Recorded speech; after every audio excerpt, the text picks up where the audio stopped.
I'm Mike, 23 years old, and I work the night shift at a Walmart in Illinois. It's a quiet town, and nothing exciting ever happens here. Working night shifts is usually dull but predictable, until one morning, about 3 weeks ago, when something happened that I just can't shake off. That day, I arrived a bit earlier than usual for my shift, right before dawn. The store was nearly empty, and only 1 or 2 coworkers were around. It was quiet, as it always is at that hour, with the dim fluorescent lights casting eerie shadows over the aisles. I was heading toward the storage room when I suddenly heard faint voices coming from behind the door. It was odd. Employees don't usually hang out in the storage room this early. The voices sounded muffled, almost like someone was whispering. Thinking I'd find a couple of coworkers, I walked over and knocked, expecting a casual "hey" or "what's up," but there was nothing. I knocked again, louder this time, but the voices stopped instantly, and the silence that followed was thick with tension. The door was locked from the inside, which was strange. We rarely lock that door, especially not from the inside. Just as I was about to walk away, the door clicked, and it opened slightly. A man I didn't recognize slipped out, looking disheveled and nervous. He wore no Walmart uniform, and his clothes were grimy and wrinkled, like he hadn't changed in days. He reeked of something stale, like spoiled food and sweat. I was taken aback, and I asked, "Are you okay?" But he just brushed past me without a word, his eyes barely meeting mine. I watched as he shuffled towards the front of the store, looking dazed, almost like he was in a trance. Alarmed, I immediately called my manager, who alerted security. We needed answers. Why was this man here, and how did he get in? The security guard and I headed back to the storage room together. The guard pushed open the door, and what we saw inside made my stomach turn. Behind a stack of boxes was a makeshift camp. Empty snack wrappers, cans, half-drunk water bottles, all taken from the store shelves. This guy had been living here, hiding among the boxes for days, right under our noses. But the worst discovery was still to come. While the guard checked through the mess, he found a small, tattered notebook tucked under a box. When he flipped it open, our names were written inside, pages of notes detailing the shifts and routines of almost every employee. My name was there. My friends' names were there. Each entry had notes about when we arrived, when we left, and more chillingly, when certain areas of the store would be isolated and empty. Reading those entries sent a shiver down my spine. This man had been carefully watching us, recording our routines, learning who would be alone at what times. It was like he was studying us, memorizing every detail as if he was planning something sinister. One page had a girl's name circled multiple times, a young woman who often worked late stocking shelves. Notes next to her name indicated exactly when she'd be working alone, the path she took during her shift, and which aisles she usually covered. He'd clearly been focusing on her, tracking her every move. The guard called the police immediately. I felt nauseous, realizing how close this stranger had been to all of us, lurking in the shadows, silently planning something we couldn't even imagine. The thought that he was there, just a door away, watching and waiting, was terrifying. The police arrived quickly, and within minutes, they were questioning the man. We found out later that he had a history of mental health issues and had been in and out of trouble for similar behavior, obsessive stalking, attempting to follow people unnoticed, things like that. He hadn't specifically targeted our store before, but apparently he'd fixated on that one employee. He'd spent days hiding, just waiting for the right moment when she'd be alone. After he was taken away, the officers told us to stay alert, to watch for any signs of unusual behavior in the store. They said we were lucky, and that if I hadn't arrived early that morning, things might have ended differently. I can't get that day out of my mind. Walmart's supposed to be routine, safe, boring even. But now, every time I walk through the store, I feel like someone's watching, like someone could be hiding just around the corner, memorizing every step we take. The sight of that notebook with my name and the names of my coworkers, it's something I'll never forget. Now, every time I clock in, I keep my eyes open, scanning the dark corners, hoping I'll never see anything like that again. It's a reminder that even the safest places can hide real dangers, and you never know who might be watching.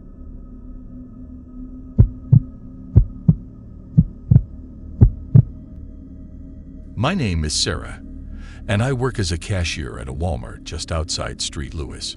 I'm 23, and while this isn't the most glamorous job, it helps pay the bills, especially around the holidays. Walmart is hectic at any time, but during the Christmas season, it's another level of crazy. We get hundreds of people every night, some in a rush, some with their kids, and everyone's focused on snagging deals. But last December, something happened that left a mark on me, a creeping sense of unease that hasn't quite gone away. It started with something small, an abandoned cart in my lane. We get those all the time. But it's usually a mom who forgot something or someone who decided they didn't need half the things they grabbed. But over a few days, it kept happening. It seemed odd that people would go through all that trouble picking things out, only to walk away without a word. Each time, the customer would just step away from their cart, usually looking at their phone, and then leave. They didn't return. I noticed because these were full carts, the kind you spend time and money filling. And every time, the customer seemed a bit distracted, like they were focused on something else. By the third or fourth abandoned cart, I got curious. The store was so packed with people I couldn't just leave my register, but I started to pay more attention. Each person who left their cart would check their phone, sometimes as if they'd received a call, other times a quick text. They'd look around, almost nervously, and then walk out. No bags, no second thoughts, just gone. I pointed it out to my coworker, Jamie. She shrugged it off, saying people were just weird during the holidays. But I knew something was wrong. I couldn't explain it, but it felt off, like I was watching something happen that no one else could see. My gut was screaming at me to keep watching, so I did. A few nights later, I saw another customer do it. She was about my age, wearing a red sweater with reindeer on it, laughing with her friend as they loaded up their cart. They both looked so excited, talking about their Christmas plans. But right as they got to my register, her phone buzzed. She glanced at it, her smile fading, and her face went pale. Her friend asked if everything was okay, but she just mumbled something about needing to step outside for a minute. Her friend waited for a few minutes but eventually left, looking confused. I couldn't take it anymore. When my shift ended, I decided to follow someone if it happened again. I didn't know why, but I needed to see where they were going. Just a few minutes before closing, another customer left their cart behind after checking a message. I trailed a few steps behind, careful not to make any noise. He didn't look back as he walked out. He seemed tense, walking with purpose, almost like he was in a trance. I followed him out of the store and around the side, where the lot lights don't reach as well. And that's when I saw it, a plain, unmarked white van parked near the far edge of the lot. The man went straight to it, barely looking around. As he got closer, the van door slid open just a crack, and he slipped inside. I felt a chill run through me. The van was completely unmarked. No windows, no logos, just white, with no license plate that I could see. And as I squinted to see more, the door slid shut again, swallowing him up. The van sat there for another minute, silent and still, before pulling out of the lot, disappearing into the night. My heart was racing. I rushed back into the store, looking for Jamie. I told her what I'd seen, and her face turned serious. Together, we went to the night manager and explained everything. He looked at me like I was losing it, but he agreed to check the security footage anyway. Watching the footage, my stomach twisted. The van had been there for days, parking in the exact same spot around 8 p.m. every night. You could see people, at least 5, maybe 6, leaving their carts and heading toward it, just like the man I'd followed. Each one had checked their phone, glanced around, and then walked straight to that van. The manager's face went pale, and he made a quick call to the police. They arrived soon after, and we all watched the footage again together. One officer confirmed what I'd feared. It wasn't just any van. That same van had been connected to multiple missing persons cases in the area. They'd been looking for it for weeks. The officers asked me all sorts of questions, trying to piece together everything I'd seen. I told them every detail, even the way each person seemed almost dazed as they walked out, like something was pulling them to that van. It was creepy in a way I couldn't put into words. The investigation lasted for weeks, and every time the detectives came back with more information, it was worse than before.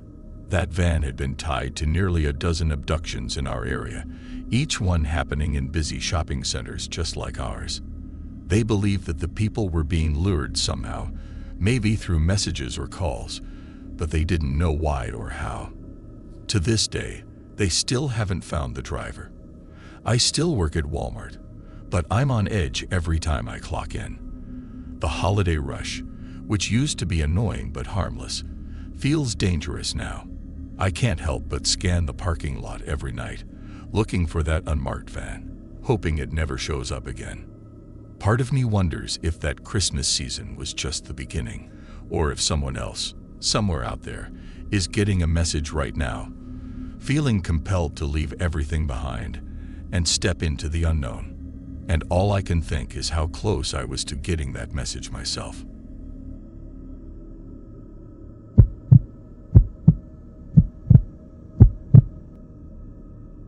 I'm Jack, 26, and I keep the night hours at a Clarksville, Tennessee Walmart. There's a calm in the night shift, less bustle, fewer kids, shorter lines. Normally, it's peaceful. Until that one night that still haunts me. My sense of security was shaken, and it's hard to forget what I saw. This night seemed quite like the rest. Nearing 10 p.m., my shift was close to ending, as I was doing my routine checks among a sparsely populated store. Then, I heard an unusual sound.